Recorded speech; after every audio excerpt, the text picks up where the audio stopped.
হয়ে গেল দেশের স্বাধীনতা, কেউ কোনোদিন ভাবলো না এই মাতালের কথা।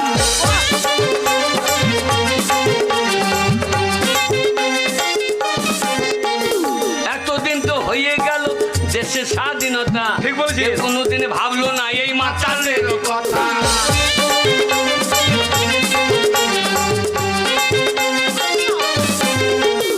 আমরা যত মাতালাই নামবো আন্দোলনে, ওরে মদ আমাদের দিতে হবে রেশন দোকানে।